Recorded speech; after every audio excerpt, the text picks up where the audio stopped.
semuanya supaya bisa ngikutin nih sesi hari ini. Dan selamat datang di mini course Data Analytics. Mungkin kalian hari ini udah lihat-lihat ya agendanya di Discord, kita bakal bahas apa sih.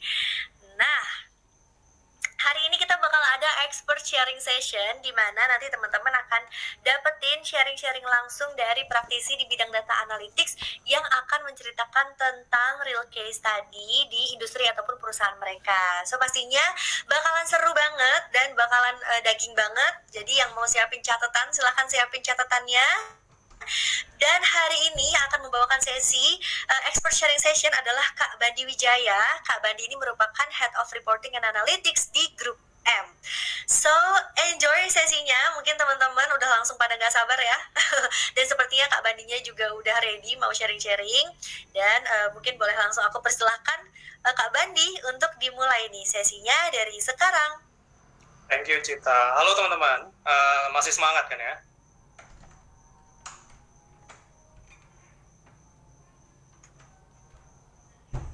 Oke, masih good to hear. Saya senang banget karena jadi salah satu pembicara buat There For You. Dan hari ini kita akan ngomongin apa? Hari ini kita akan ngomongin mengenai the art of analytics in digital marketing. Tapi sebelum itu, saya mau jelasin dulu siapa saya, gitu ya. Nama saya Bandi Wijaya. Saya sebagai Head of Reporting and Analytics di Grup M Indonesia. Fun fact about saya tuh bukan jurusan IT ataupun elektro ataupun mechanical. Jurusan saya adalah financial management. Jadi jauh urusannya dengan data, jauh urusannya dengan teknologi. Before I join Grup M, saya tuh join di Nielsen. Itu salah satu company yang provide data juga. Jadi saya belajar dari mengenai data itu semua dari Grup M, dari Nielsen dan bring it into Grup M. So buat teman-teman yang nanya jurusan apa aja bisa nggak sih berkarirnya atau mau switch karir ke data, ke teknologi gitu, itu bisa ya jawabannya. One of the example adalah saya sendiri gitu ya. Nah, hari ini kita akan ngomongin apa? Ini adalah core-nya malam ini sebenarnya. Tadi Kak Jela sama Kak Kris sudah ngomongin tentang appetizer-nya. Hari ini kita akan ngomongin core-nya, the art of analytics in digital industry, dan ada 3 core yang mau saya ngomongin di sini. Yang pertama, what makes analytics attractive in digital marketing industry gitu ya. Yang kedua, what data or metrics are important to the clients. Apa sih yang clients itu pengen lihat dari semua data ini, dan gimana mereka menggunakan data. Yang terakhir ini gimana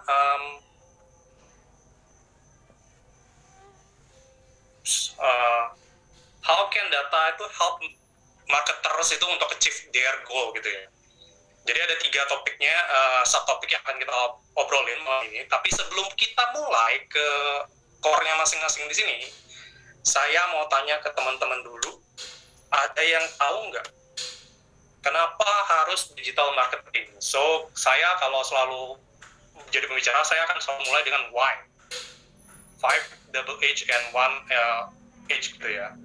Kenapa harus mulai dari, kenapa harus digital marketing?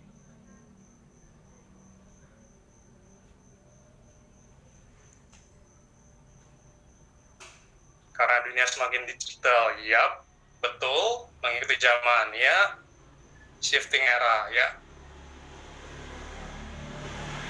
Karena penyebaran yang lebih masif dibanding conventional method. Good thing, ya, lebih luas targetnya. Era sosmed, ya, it's one thing. Social media, ya. Perilaku konsumen juga berubah, that's a good point. Ya, nah salah satu alasannya karena ini adalah data yang saya peroleh, kenapa sih digital marketing gitu ya. Ini adalah ad spend. Ad spend itu adalah total spendingnya dari advertiser. Jumlah uang yang dikeluarkan oleh advertiser itu untuk masing-masing channel. Jadi marketing itu punya banyak channel gitu ya. Mungkin teman-teman pernah dengar yang namanya omni channel. Omni channel itu kayak kakinya gurita gitu, kakinya banyak gitu. Jadi dia channelnya itu punya banyak juga gitu. Bukan cuma satu channel. Dulu mungkin ada yang namanya multi channel, tapi sekarang dikenalnya sebagai omni channel gitu. Nah, dari omnichannel ini dulu mungkin banyakkan advertiser itu spend duitnya di TV gitu ya. Tapi sepanjang tahun dari 2015 sampai 2020 dan sampai sekarang juga di digital itu ad spend-nya itu semakin meningkat. Kalau kalian teman-teman bisa lihat di sini yang saya merahin itu adalah ad spend dari 2015 in million dollar gitu ya.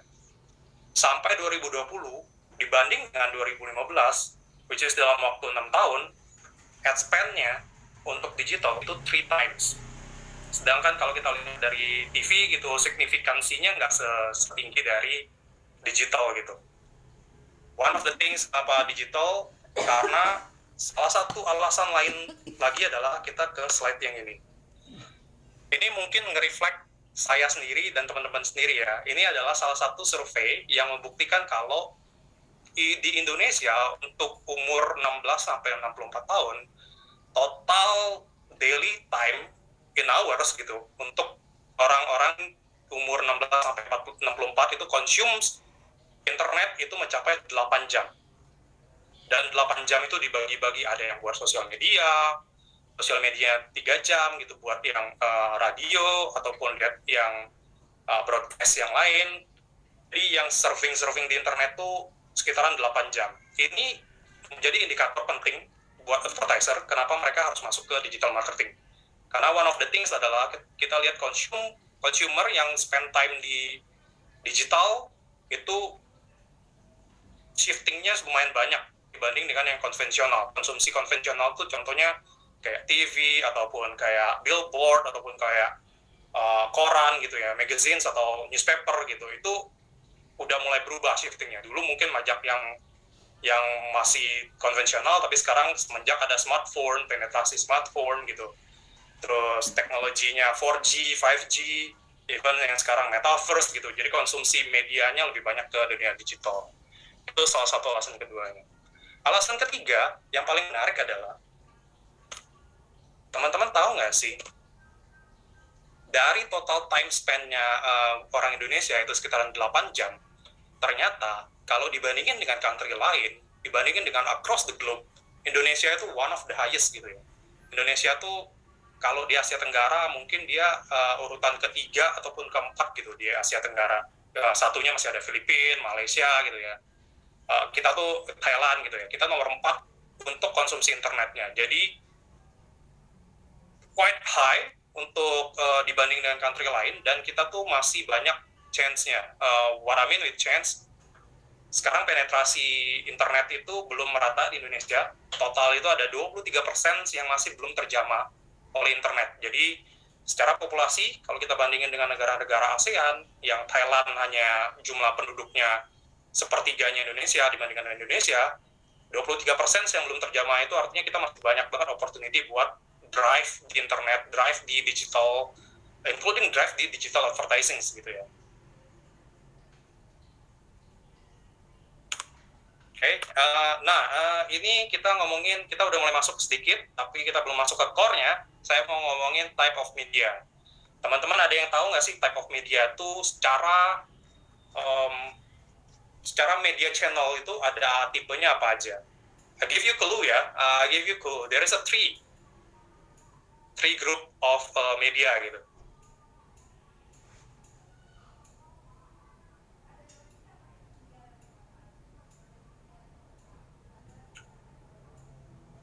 Media digital konvensional, yep, almost.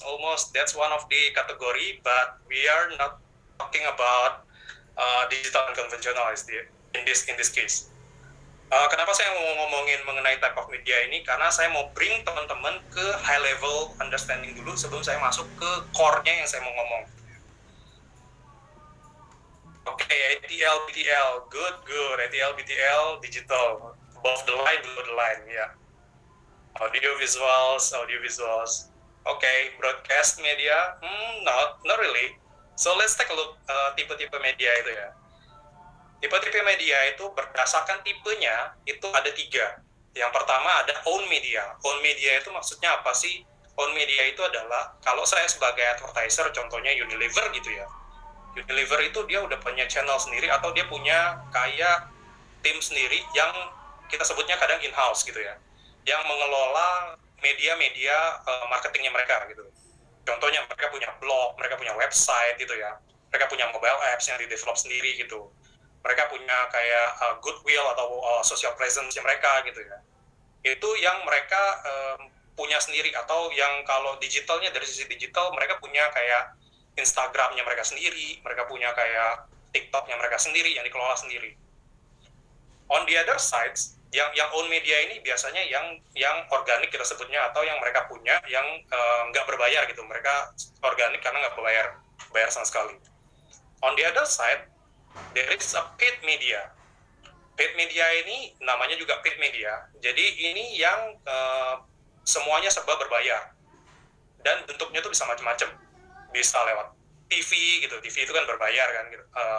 Contoh tadi Unilever gitu. Unilever bayar agensi untuk iklanin di TV gitu, jadi dia berbayar. Terus ada yang digital banyak lagi. Nanti kita akan zoom in ke paid medianya khusus yang digital gitu ya. Yang ketiga itu adalah earn media. Earn media ini yang sifatnya,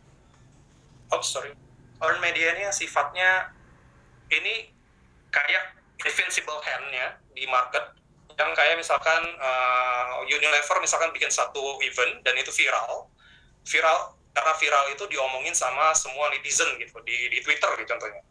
Itu yang dia nggak bayar apapun, Unilever nggak bayar apapun, dan dia nggak melakukan apapun as organik, tapi dia menjadi viral karena namanya disebut-sebut terus. Nah itu disebut sebagai earn media gitu, yang tanda kutip invincible hand tanpa dilakukan oleh paid ataupun own. Contoh yang paling yang sekarang mungkin lagi hype, kalau teman-teman masih baca berita gitu, yang kasusnya Alfamart dengan coklat gitu. Nah, itu adalah yang contoh paling bagus gitu. Viral itu adalah contohnya dari earned media. Oke. So far so good ya. Kita lanjut ke next-nya. Nah, sekarang tadi saya ngomongin mengenai paid media, tapi saya mau zoom in ke paid media itu dalam bentuknya apa aja. In this case, saya mau ngomong dari sisinya grup M. Media itu kayak gimana sih di grup M gitu ya.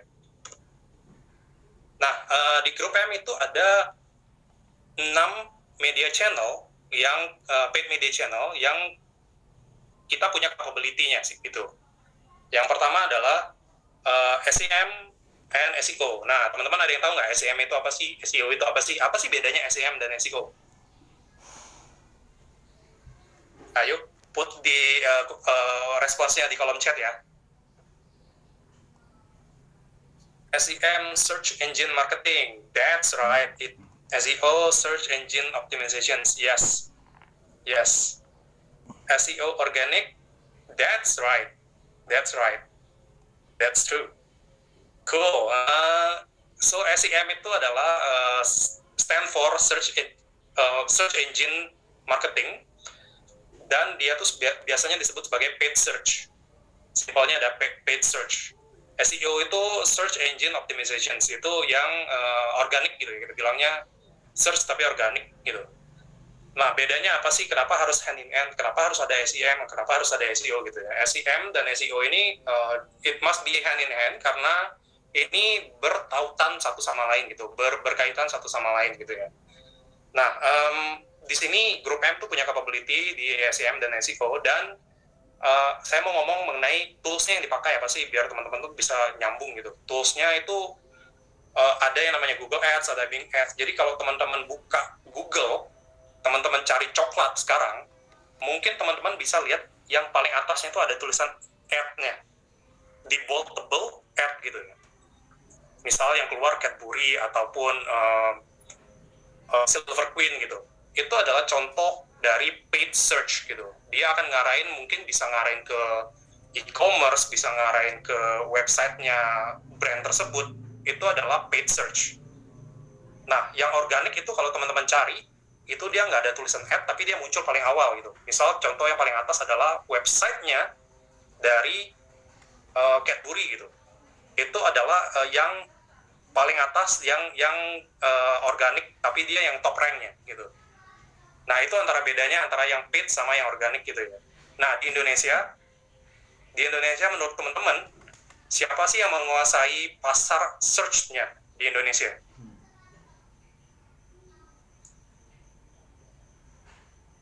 Ada yang tahu nggak? Right. Google itu di Indonesia menguasai sekitaran 83% market share-nya ya, dibanding kayak misalkan Gatot Kaca, ya, that's also true. That's also one of the innovations of the government ya. They try to bring the capability of Google search as well. But the good thing is Google itu punya 83% market share, dan in other country itu bisa beda-beda. Kayak di Australia mungkin Bing itu masih punya power gitu. Bing itu sekitaran 40 to 50 in Australia gitu. Tapi in Indonesia kita tuh banyak pakai Google gitu ya. Nah, itu one of the paid media channel. Jadi yang pertama adalah search yang organik ataupun paid. Yang kedua, nah ini saya yakin teman-teman pasti punya salah satunya ini semua ya. Be it itu di Twitter, Instagram, TikTok, atau dulu kalau anak-anak dulu yang masih pakai pet, saya dulu masih pakai pet, tapi sekarang udah nggak ada lagi ya pet ya. Friendster ya, yang udah dulu pasti tahu tuh evolutions of social media. Nah, social media ini sekarang jadi hype banget gitu ya, dan salah satu yang channel yang paling disukain sama advertiser gitu untuk paid media channel gitu. Nah, ini banyak ya, LinkedIn itu termasuk, YouTube itu bisa dikategorize sebagai sosial media gitu ya. Dulu masih ada pet gitu ya, kalau teman-teman lihat ini masih ada pet dulu, ada pet, sekarang udah nggak ada lagi. Snapchat yang dulu terkenal mungkin sekarang nggak terlalu terkenal kayak TikTok gitu. Itu yang tipe yang kedua. Nah, yang ketiga itu programmatic. Ini yang tadi Kak Kris sudah cerita gitu, programmatic. Dia sekarang desain in programmatic gitu. Programmatic itu ngapain aja sih sebenarnya? Programmatic ini sebenarnya kayak method of buying-nya yang melalui program kayak yang Kak Kris bilang. Dan saya mau tegasin di sini mengenai kayak placement-nya tuh ada di mana sih? Placement-nya programmatic itu teman-teman di sini kalau baca berita online itu pakainya apa ya?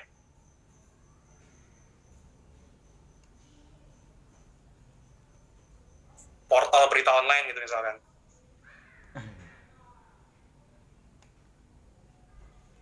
Outlook, Line Today, oke.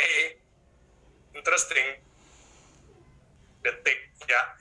Kompas.com, CNN, Kompas. Nah, salah satu iklan yang muncul di portal berita online itu mungkin di setup sama Kak Kris ya sebelumnya ya. Lambe Tura, oke. Oke, menarik. Nah, yang saya mau tegesin di sini adalah programmatic itu dia buying metodenya tuh melalui program, dan biasanya placement-nya tuh ada di website ataupun di app portal berita gitu, ataupun ada di OTT yang tadi Kak Kris bilang. Jadi untuk teman-teman yang belum punya basicnya digital marketing, at least teman-teman tahu programmatic itu placement-nya ada di mana. That's what I want to share with you guys. Untuk kalian yang misalkan mau tahu lebih jauh mengenai programmatic segala macam, itu bisa masuk ke review gitu ya, ambil take course-nya, ataupun bisa belajar melalui channel yang lain juga. Nah, yang keempat ini ada e-commerce. Ini yang penting, yang super duper penting sekarang, karena ini kayak menjadi suatu ujung tombaknya bagi advertiser buat menjangkau konsumennya lebih dekat gitu ya, karena e-commerce ini bisa diakses dari manapun, dan lumayan mudah gitu buat audiens itu mau akses semuanya. Nah, e-commerce ini saya mau cerita gini, e-commerce ini ada dua tipe sekarang. Ada yang pertama, di e-commerce itu sendiri itu kita bisa nampilin ads kan ya. Jadi ada ads di e-commerce itu. Kalau teman-teman misalkan masuk ke salah satu e-commerce yang kuning ataupun yang hijau gitu, yang orange gitu, atau yang hijau ataupun yang merah gitu ya, teman-teman masuk ke situ misalkan search shampoo gitu, itu kadang dia bisa nampilin foto dari produk itu tersebut ya, yang ada tulisannya ads gitu. Nah, e-commerce ini seiring berjalannya waktu, dulu mungkin nggak ada yang namanya iklan di dalam e-commerce, tapi sekarang itu ada iklan di dalam e-commerce gitu ya. Iklannya itu bisa macam-macam, iklannya bisa display produk, iklannya bisa cuma dari search katanya, jadi mereka mencoba membuat algoritmnya semirip mungkin seperti yang ada di Google gitu. Jadi kalau teman-teman ketik shampoo, dia akan keluar tuh algoritmnya shampoo siapa sih yang masang paid advertising di channel-channel itu yang akan muncul pertama kali gitu. Nah, teman-teman udah banyak banget ya, udah tahu ya tipe-tipe e-commerce ya, saya nggak perlu sebutin ya. Pasti udah pernah coba semua ya. Ya, yang hijau, yang orange, yang merah ya, udah pernah coba ya. Nah, yang kelima ini influencer. Influencer ini sekarang jadi very very channel yang bener-bener kayak ngeboost banget gitu loh, lagi naik daun banget gitu influencer ini. Influencer ini maksudnya apa sih? Influencer ini kayak kalau di media itu kita sebutnya KOL, Key Opinion Leader, atau kita sebutnya kayak ya influencer lah. Influencer itu kita bayar influencer, teman-teman siapa sih favorit influencernya atau yang paling dikenal gitu? Boleh dong di chat, di-put di chatnya. Nah, kita bayar mereka buat ngiklanin suatu produk atau brand gitu ya. Wah, banyak ya. Iya, ada bintang Emon, segala macam, Tashi, ya. Nah, one of the interesting thing yang akan saya share ke teman-teman untuk influencer ini adalah, influencer ini dulunya, kalau di-compare dengan TV gitu ya, revenues, in term of revenue ya, in term of revenue itu jauh banget. Tapi seiring berjalannya waktu, the industry is rise, the advertisers come in, the brand come in gitu ya. Revenue mereka ini, influencer ini, sekarang itu kalau dibandingin dengan satu TV channel itu, hampir-hampir mirip tuh industrinya. Jadi industrinya getting rise gitu ya. Dan cepet banget gitu rise-nya. Nah, teman-teman udah sebutin salah satu influencer yang teman-teman pernah lihat ya. Dan ini adalah saya pilih 2 contoh.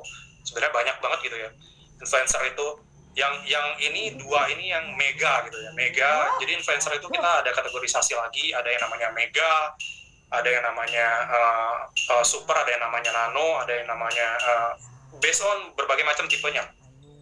Jadi ini salah satu yang lagi in-nya di grup M, juga lagi in-nya di advertiser juga lagi in-nya ini. Nah, ada satu lagi channel sebelum kita ke next slide yang mau saya kasih tahu ke teman-teman. Yang terakhir itu adalah affiliate marketing. Affiliate marketing ini sebenarnya baru dan makin populer aja sekarang. Makin populer. Jadi affiliate marketing ini sebenarnya kayak dia MLM, paling gampangnya MLM.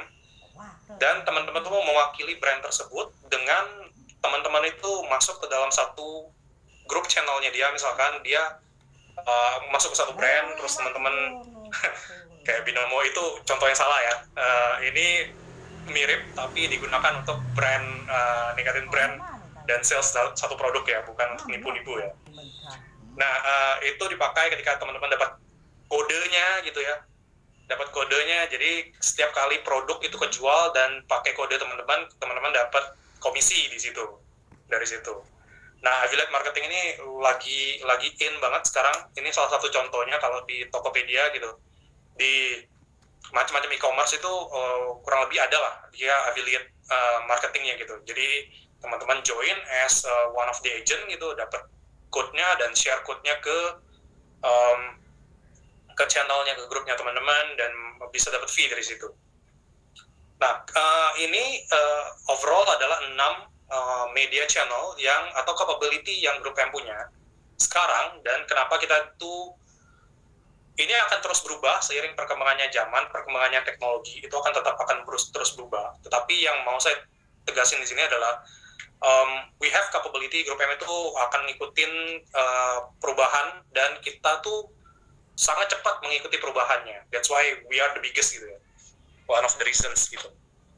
Nah, next slide kita ngomongin digital ecosystem. mungkin ini akan sedikit kayak blow up gitu, blow off your mind, karena digital ecosystem itu it's very huge. Even I don't know all of this thing gitu ya. I'm not really sure about all of this platform doing gitu. Tapi yang mau saya sampaikan di sini, digital marketing itu, digital ecosystem itu it's very huge. There's a lot of tools, there's a lot of partners, there's a lot of technology. In every month, every quarter, every year, there must be new technology developed in digital ecosystem. What I want to say in here, digital ecosystem itu benar-benar kayak ruang yang begitu besar sehingga tidak ada sebenarnya orang yang bisa menguasai semua itu sendirian gitu. That's why partner itu become a partner itu it's important gitu. Nah, sekarang kita baru masuk nih mengenai yang pertama. What makes analytic attractive in digital marketing industry gitu. Setelah saya kasih tadi penjabaran dikit mengenai outlook-nya digital industry, terus digital ekosistemnya, menurut teman-teman kenapa sih digital industry, analitik di digital industry itu menarik gitu?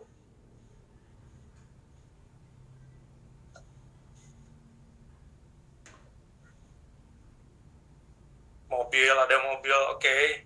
Ada yang tahu? Sebagai base untuk decisions making, you're right, to achieve smart spending, yep, itu juga masuk. Tapi dari sisi saya, karena saya yang melakukan terjun di situ ya, jadi saya akan ngomong mengenai perspektifnya saya gitu. Saya ngerangkumnya menjadi 3 ini.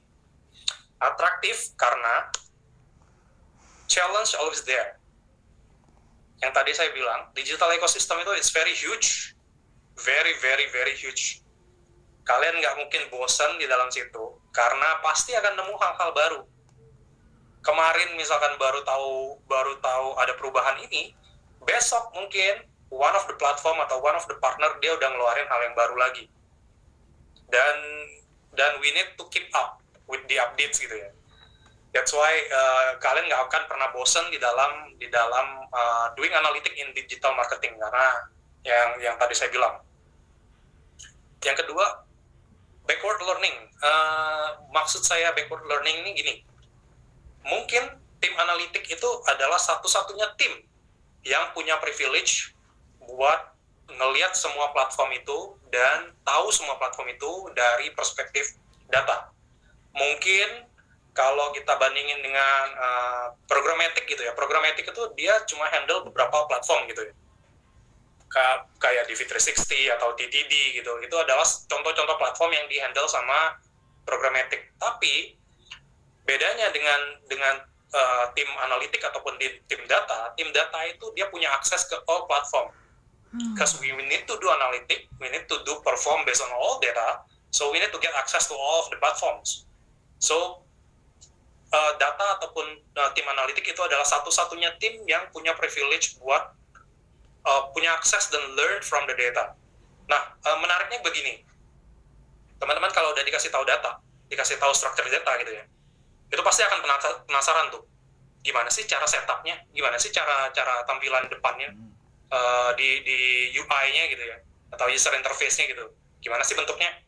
Oh kayak gini, dari data tuh bentuk hasilnya kayak gini loh. Ternyata dia inputnya bentuknya model gini. Jadi dari structure data kita tuh bisa menduga ataupun tahu ataupun belajar lagi mengenai cara mereka setup gitu.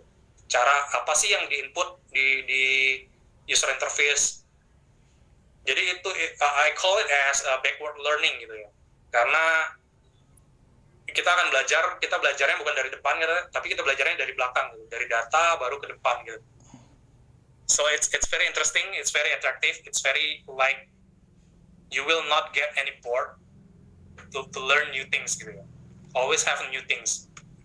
Nah yang terakhir tuh ini yang the most important things I would like to mention, karena exposure ke teknologi yang banyak banget, mulai dari Azure atau cloud ataupun AI ataupun machine learning ataupun you can talk any of any platforms, Python, R ataupun apalagi Power BI, terus Tableau atau Data Studio, a lot of things. And the more, the merrier. And it's, kalau kalian punya semua exposure itu dan kalian tahu caranya menggunakan exposure itu, percayalah, kalian di mana aja pasti akan survive. Dan like everybody mentions, digital is everywhere, right? Gitu ya. Jadi kalian pasti survive di industri apapun dan bisa masuk ke industri apapun. Nggak cuma digital marketing gitu. Jadi always interesting kalau ngomongin analitik di digital marketing ataupun di industri lain. Nah, ini saya mau masuk sedikit mengenai pola pikirnya, apa sih yang mau klien ataupun apa sih yang penting itu dilihat oleh klien ataupun advertiser as our client gitu ya. Nah, sebenarnya industrinya tuh tergantung dari industrinya. Industri itu bisa beda-beda. Karena the variety-nya tuh banyak. Industri itu bisa dari industri itu objektif ataupun yang mau dilihat itu juga beda. Tapi saya mau kasih garis besarnya. Jadi sebelum saya kasih garis besar di sini, saya mau cerita tentang funnel dulu nih. Funnel marketing itu pasti mulainya dari funnel itu pasti ngerucut ya, namanya funnel marketing, dan itu pasti mulainya dari basic needs-nya. Basic needs itu kita kalau di sini kalau teman-teman bisa lihat, ini kan kerucut juga menyertai funnel gitu ya.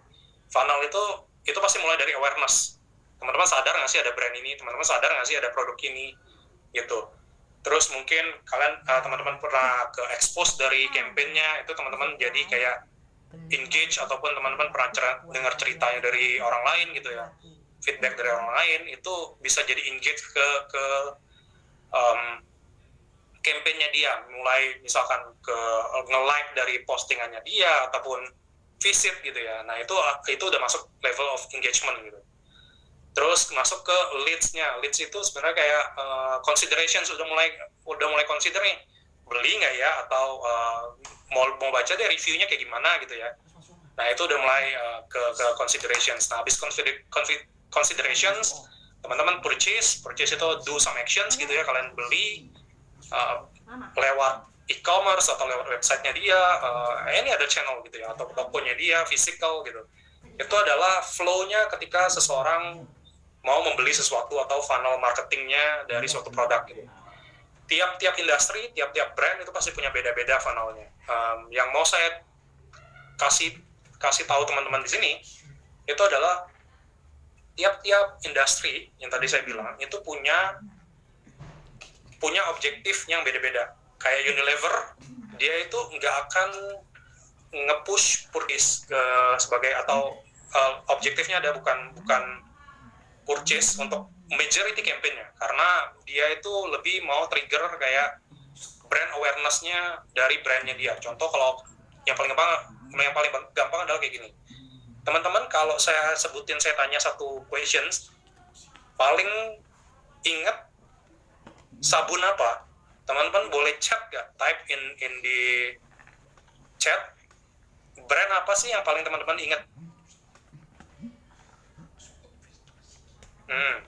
Ya, ada Lifebuoy, Dettol, Biore, Dove, Lux, Gift, Cap Tombak, oke. Ya, Nuvo, Shinsui, good. Itu adalah top of mind. Jadi, yang ketika saya tanya satu kategori yang teman-teman ingat, itu adalah top of mind dan bagaimana advertising itu bekerja gitu ya. Nah, untuk FMCG, brand awareness itu important.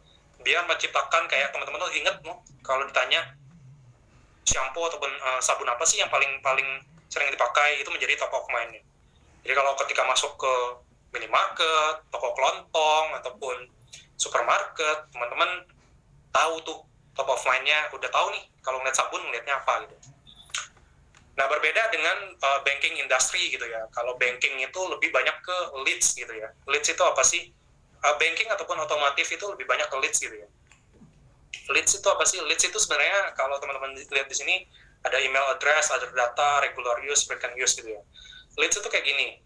Ketika dia masang campaign, banking industry ataupun otomotif ini, dari digital campaign-nya itu dia sebenarnya mau attract sebanyak mungkin orang itu untuk sign up ataupun ngedownload aplikasinya ataupun daftar buat coba test drive gitu untuk otomotif gitu ya, test drive gitu.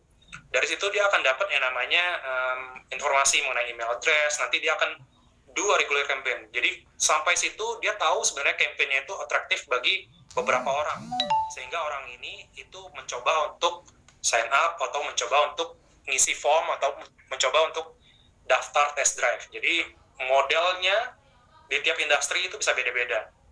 Beauty itu yang paling menarik adalah beauty sebenarnya, beauty atau healthcare, beauty dan healthcare gitu. Dia akan lebih banyak ke purchase-nya lebih banyak. Kalau teman-teman bisa tahu nggak sih istilah ini, social commerce? Ada yang tahu social commerce itu apa?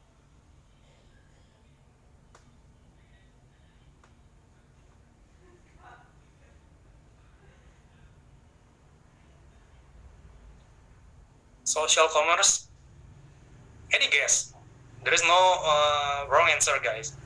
Pemasaran lewat social media, TikTok Shop, yap, Instagram Shop, yap, jualan di sosmed, ya. Intinya adalah dia itu men-trigger orang buat jualan itu ke sosial media, dan di sosial media itu udah langsung ada store gitu. Kalau dulu mungkin ketika kita masuk ke Instagram itu ya, ketika kita klik satu link, linknya itu akan ke drive ke salah satu e-commerce gitu ya. Contohnya yang orange ataupun yang hijau gitu ya. Masuk ke situ. Tapi dengan adanya social commerce ini, orang itu jualan dari sosial medianya yang tadi teman-teman udah sebutin. Salah satunya adalah TikTok Shop yang populer sekarang. Nah, untuk industri beauty atau healthcare itu very powerful banget karena dia sekalian review yang cewek-cewek biasanya nih, ataupun nggak menutup kemungkinan yang cowok-cowok juga gitu ya.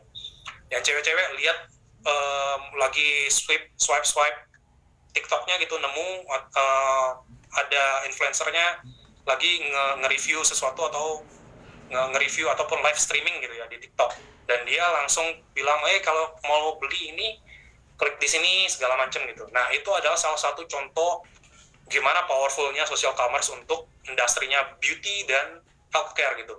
It's very powerful gitu. Nah, jadi kesimpulannya kalau saya balikin lagi, what important to the client itu depends on the industry gitu. Industrinya bisa macam-macam, dan what important to the client it's also matter on their industry gitu.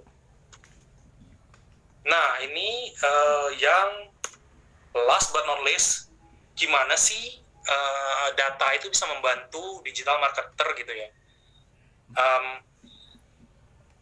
Jadi data ini, sebelum masuk ke data, saya mau masuk ke stakeholder-nya. Jadi kalau teman-teman masuk ke grup M, ataupun masuk ke industrinya advertising, media advertising gitu ya, teman-teman pasti akan bertemu dengan stakeholder. Stakeholder itu orang yang punya yang as advertiser ataupun mereka yang punya media budget gitu ya.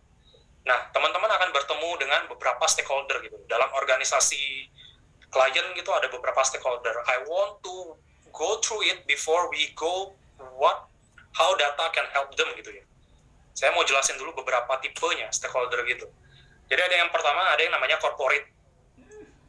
Di industri atau multinational company, itu corporate ini mereka yang ngelihat dari helikopter point of view. Helikopter point of view itu kalau teman-teman fokus ke satu brand, tapi mereka ini adalah yang ngelihat dari sisi company-nya, secara total perusahaannya gitu ya. Nah, dari sisi total perusahaan, mereka nih akan ngelihat kayak, saya mau lihat total spend saya di platform mana sih yang paling gede gitu. Mereka mau ngelihat itu. Karena mungkin mereka ada yang namanya GBP, Joint Business Plan dengan partner-partner tertentu. Contoh, misalkan Unilever itu punya GBP dengan Google gitu, atau GBP dengan TikTok gitu, atau GBP dengan Meta gitu, Meta platform.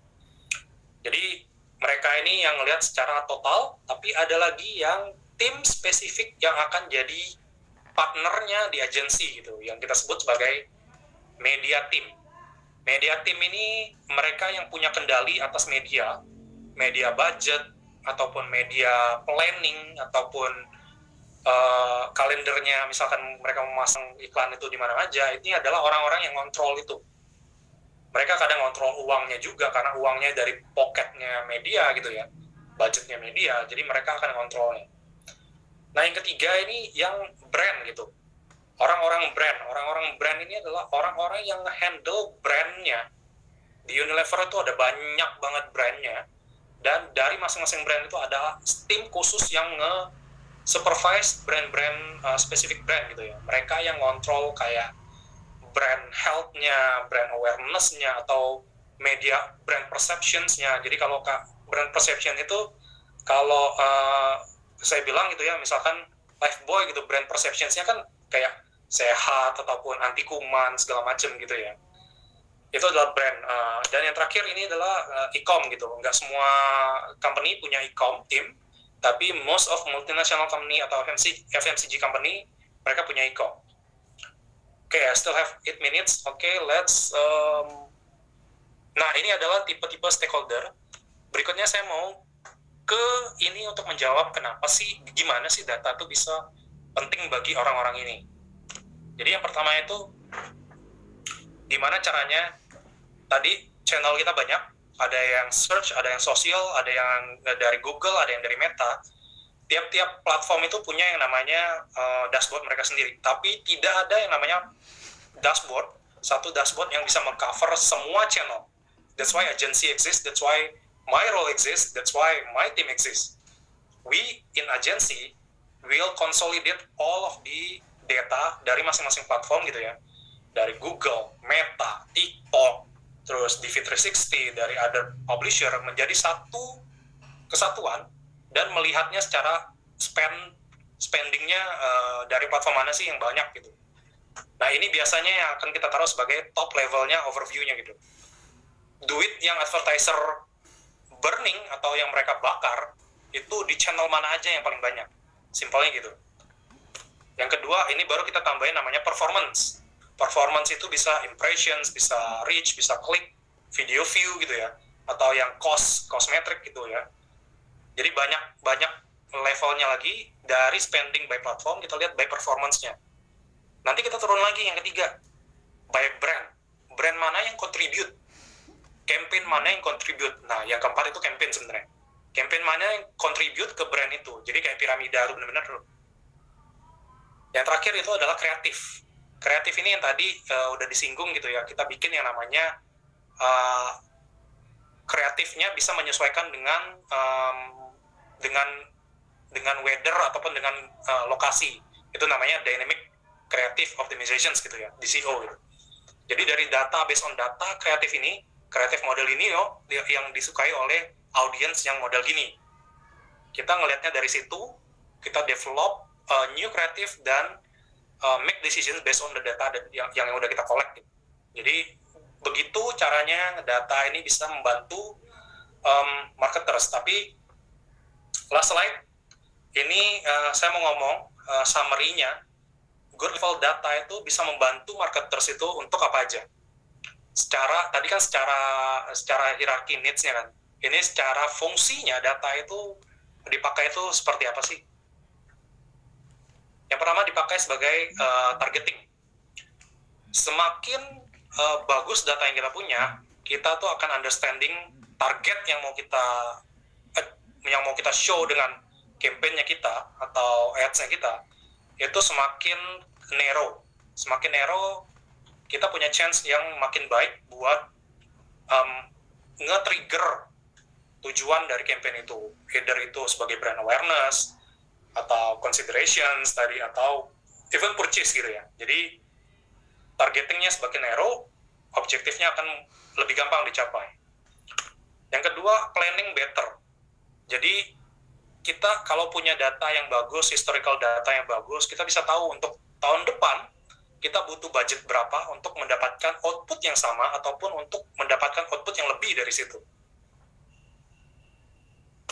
Yang ketiga itu benchmark. Benchmark ini sebagai kayak saya mau tahu dong base-nya saya itu berdasarkan spend-nya saya. Misalkan saya punya duit 50 miliar gitu, 50 miliar ini saya dapatnya benchmark-nya berapa ya, CPM saya cost-nya berapa ya gitu ya. cost per-nya itu berapa ya saya dapatnya yang tahun lalu gitu. Saya bisa bisa bisa asumsi, bisa pakai itu sebagai benchmark saya buat budgetin tahun depan ataupun 2 tahun lagi gitu. Yang keempat, budget switching gitu. Jadi kalau kita punya data yang bagus, ini bisa ngelihat nih sebenarnya dalam satu brand ataupun dalam satu company gitu, saya punya 4 campaign dalam satu brand, saya bisa tahu nih campaign mana nih yang nggak oke, saya bisa cut budgetnya, saya bisa pindahin, misalkan dari campaign C, saya mau pindahin budgetnya ke campaign D, karena campaign C kayaknya nggak perform, campaign D punya possibility buat perform gitu. Jadi budget switching itu harus ngelihat dari data, all of this based on the data gitu. Dan yang terakhir, ini yang paling menarik ini, forecasting outcome gitu. Jadi kalau kita punya data yang bagus, kita punya good historical data gitu, kita bisa predict itu predict upcoming campaign pakai AI ataupun machine learning gitu, atau gabungan dari AI dan machine learning. Kita bisa develop toolsnya, dan grup M has that capability gitu buat ngedrive outcome performing upcoming campaign based on AI dan machine learning gitu. I think that's all dari saya, teman-teman. Saya harap itu menjadi menarik buat teman-teman, dan teman-teman punya kayak insights-nya dari sisi yang berbeda gitu ya. Over to you, Cita. Thank you banget Kak Bandi. Wah, ini menjadi pengetahuan baru ya buat kita semua nih, bahwa sebenarnya peran data itu bisa kemana-mana juga ya, masuk ke digital marketing juga, dan butuh data juga gitu. Jadi teman-teman yang mau belajar data nggak usah khawatir, nantinya bisa banget loh teman-teman berkarir di bidang data, dan nanti macam-macam sesuai dengan preferensi karirnya teman-teman gitu. Oke, kalau gitu sebelum kita next ke sesi selanjutnya, kita bacain dulu pertanyaan untuk Kak Bandi nih. Kayaknya udah ada beberapa juga yang masuk Kak pertanyaannya. Nah, pertanyaan pertama dari Afia Putri Azahra. Saya berminat untuk berkarir sebagai data analytics, tapi masih ragu untuk memulainya. Apa langkah yang harus dilakukan untuk menjadi data analytics yang profesional? Oke, dari Kak Bandi ada tips? Silahkan. This is very good questions.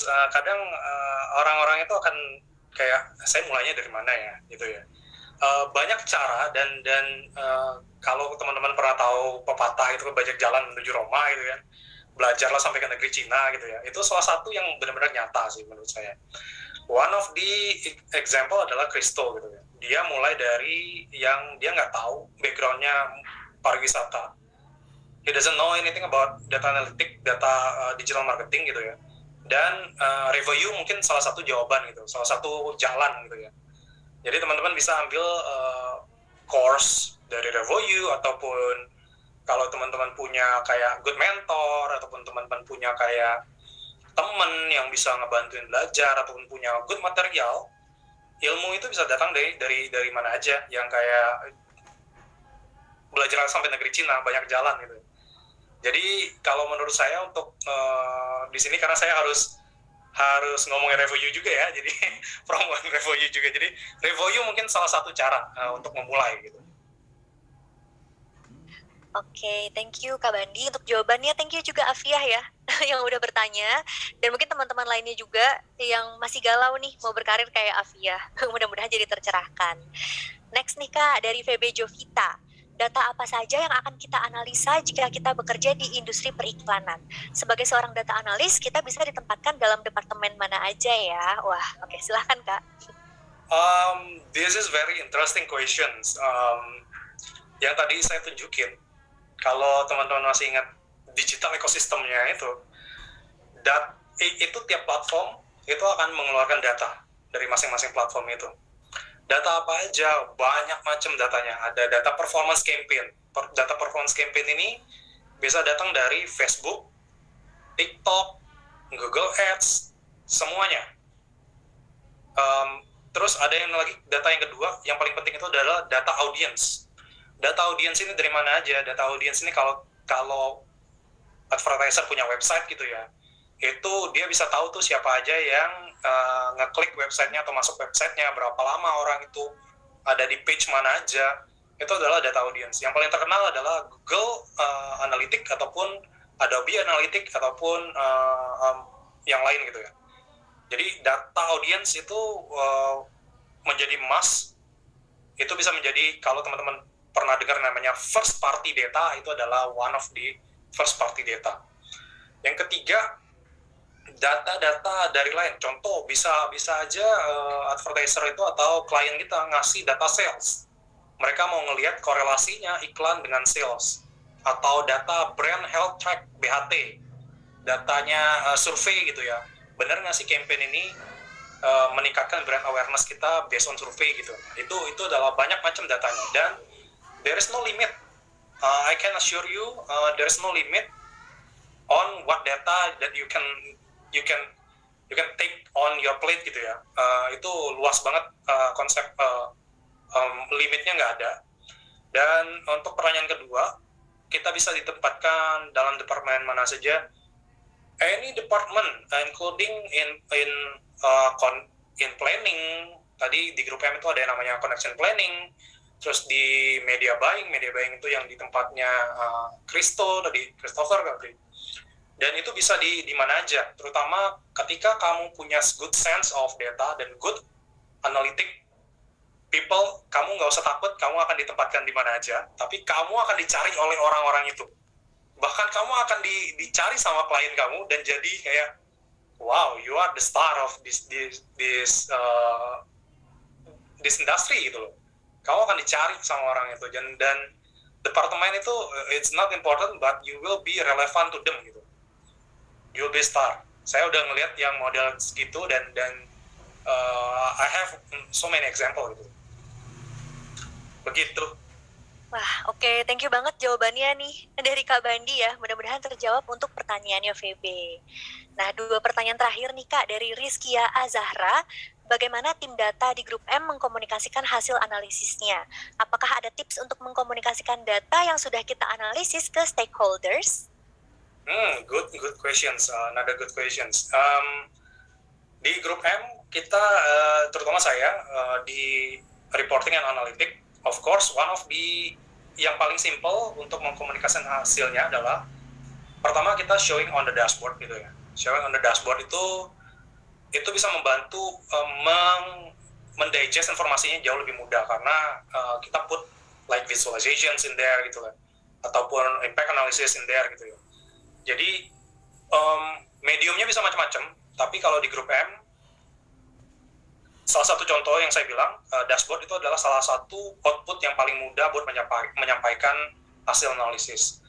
Dan tipsnya gimana? Tipsnya sebenarnya very straightforward untuk menyampaikan analisis kalau analisisnya memang benar-benar useful atau relevan ya ke stakeholder-nya gitu.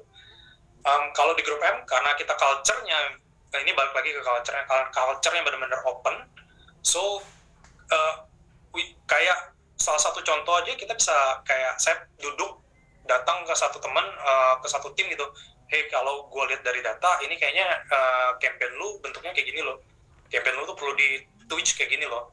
Itu bisa one of the way. Tapi yang paling kalau dari sisi grup M ya, saya ngomong dari sisi personal profesional saya gitu ya, tips untuk mengkomunikasikan data yang paling simple ke stakeholder itu adalah pertama, kontennya clear, mediumnya bisa banyak macam, email maupun one-on-one communications ataupun presentasi ataupun report bentukannya, itu mediumnya bisa macam-macam. Konten to be clear, actionable, harus ada actions di situ karena kamu merekomendasikan atau punya analisis tertentu. Yang ketiga, itu harus simple. Jangan pakai too technical term gitu yang mungkin kliennya nggak care, I don't care gitu. Unless I want to know your perspective gitu. Jadi 3 itu fokusin ke 3 itu aja. Kontennya harus ada dan actionable, dan yang ketiga make it simple. Oke, thank you banget Kak Bandi. Wah, ini sangat berguna banget nih pastinya ya buat teman-teman yang juga mungkin bingung gimana sih cara komunikasikan data. Nah, ada tips tadi 3 ya dari Kak Bandi. Sekarang last question Kak, Rebecca Indah nih bertanya, tantangan atau kesulitan apa sih yang dihadapi pada saat mengkombinasikan data analytics dengan digital marketing untuk pertumbuhan bisnis dan basic skill yang harus dimiliki itu apa? Oke, silahkan Kak. This is very broad questions and also interesting questions gitu ya. Saya mau jawab dari sisi yang sedikit berbeda gitu. Data analitik itu mungkin saya bisa bilang itu data audience gitu ya. Dan digital marketing ini adalah data performance dari campaign gitu. Mulai dari impressions, klik ataupun spend-nya gimana ataupun add to cart atau link clicks atau inline link clicks gitu ya. Itu adalah data digital marketing. Nah, menghubungkan antara dua data ini itu sulit, susah gampang. Kalau misalkan datanya udah punya clear structure dan clear key combinations ataupun saya bilangnya kayak ada key-nya yang jelas gitu ya, kita bisa dengan gampang meng-connect-in datanya. Tapi kalau nggak ada, itu akan merubah the whole structure gitu. Before you integrate the data, you need to restructure the whole process. Jadi yang paling menarik di sini adalah dari data kita bisa masuk ke proses misalkan dari yang nggak ada key-nya tadi kita harus tambahin prosesnya dan itu harus dieksekut dengan certain manner oleh tim-tim yang as eksekutor gitu ya di lapangan. Itu mereka harus execute dengan benar supaya datanya at the end datanya good data yang bisa kita pakai buat nge-integratein satu sama lain. Basic skill itu ada macam-macam tergantung dari case-nya. Tapi basic skill yang utama sebenarnya harus punya understanding of the logic of data structure. Gitu. Data itu structure modelnya kayak gimana. Yang kedua, yang basic skill yang harus dimiliki itu adalah Excel. At least tahu Excel, kalian akan jauh lebih mudah untuk mempelajari tools-tools lain. Contohnya kayak SQL ataupun Python ataupun R itu akan jauh lebih mudah. Basic of the data, it's Excel dulu. How Excel perform, it will help you, gitu. Gimana pivot itu kerja, gimana caranya VLOOKUP, itu akan membantu. Jadi at least 2 itu dulu. Saya nggak mau bikin ribet, ada yang lain sebenarnya, tapi saya keep dulu. Yang 2 ini adalah basic is must. Oke, wah terima kasih banyak nih Kak Bandi untuk jawaban-jawabannya. Dan juga mudah-mudahan teman-teman yang lain jadi makin tercerahkan ya. Udah dengerin sesi masterclass bareng Kak Bandi, dan tadi udah dengerin juga pertanyaan dari teman-teman yang lainnya. Mungkin ada pesan-pesan atau tips-tips apa nih Kak buat teman-teman? Saya nggak banyak tips, karena anyway, saya juga masih belajar. Mungkin saya juga akan perlu belajar dari teman-teman gitu ya. Tapi satu hal yang saya yakinin gitu, kalau teman-teman suka dengan sesuatu, go for it dan enjoy the process gitu. Kalau teman-teman misalkan, I'm interested in digital marketing, saya mau belajar digital marketing, you need to enjoy the process as well gitu ya. Kalian mesti enjoy the process. The more you enjoy, the easy you will digest all the material gitu. It's not that hard. Kalian cuma perlu kayak enjoy the process and you will flawless. You will flow with the flow gitu. Gitu. Oke, thank you banyak nih. Jadi agak jaksel ya. Thank you banyak nih Kak Bandi. Buat sesi-sesinya hari ini, mudah-mudahan kita bisa ketemu lagi di lain kesempatan ya Kak. Kalau gitu, boleh teman-teman say bye-bye. Dadah Kak, semoga kita bisa ketemu lagi di lain kesempatan. See you next time. Nah, gimana nih teman-teman tadi setelah dengerin sharing dan juga Q&A session barengan sama Kak Bandi? Seru banget ya teman-teman. Jadi semoga sekarang nih makin terbayang kira-kira kayak gimana sih implementasi data analytics di dalam sebuah perusahaan. Apalagi tadi sudah diceritain juga ya, ternyata data analytics ini juga dibutuhkan di industri digital marketing gitu. Jadi pastinya industri yang bisa kalian tuju tuh nantinya bakalan luas banget dan peluang pekerjaannya juga bakalan beragam kalau kalian nanti berkecimpung di bidang data analytics.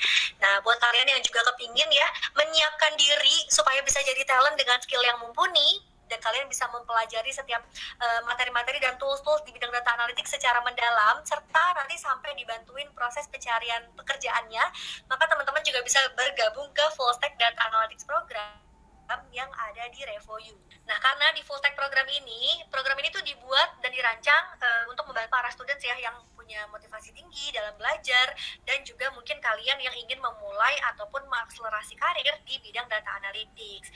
Nanti teman-teman di sini akan ketemu sama para instructor yang merupakan praktisi handal di bidangnya masing-masing yang memang sehari-harinya bekerja di bidang tersebut, supaya nanti materi yang diberikan juga bakalan relate dan relevan nih dengan